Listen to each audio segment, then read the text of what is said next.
Here is a controversial subject.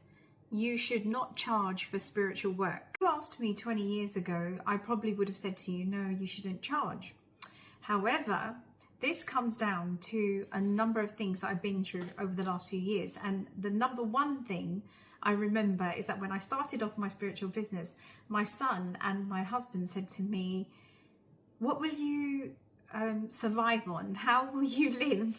How will you pay to get your nails done? How will you pay for your holidays? And that was their thought and that was their belief. I didn't take that on.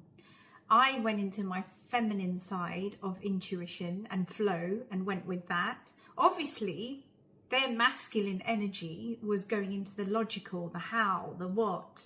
I didn't worry about any of that, and I'm so glad I didn't. And also when I started off, I had another thought belief pattern coming in. One of my friends said to me, bless her, she said to me, you shouldn't heal. Her guru had said that you shouldn't charge for healing. Well, first of all, I don't believe you should have a guru because you are your own guru. And what I'm noticing is that certain gurus are actually giving spiritual healers and spiritual facilitators a bad name. So just know that you are your own guru. Thirdly, what I found about my spiritual business is that it's about energy exchange.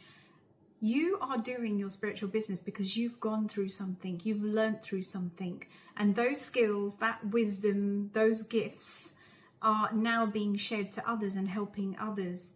I empower others to heal themselves. I'm not their healer, but I share what I've learned and what I've been through. And it becomes an energy exchange. And as you know, I teach the Akashic Records. It becomes a karmic imbalance if you don't give something. Now, you could sometimes give things for free for family and friends. You could ask for a testimonial. You could ask for a donation. I personally started off charging low, and then I realized it was about my self-worth. So I had to increase my prices. And you know, spiritual healers, facilitators, we don't just live off thin air. We have to pay bills as well.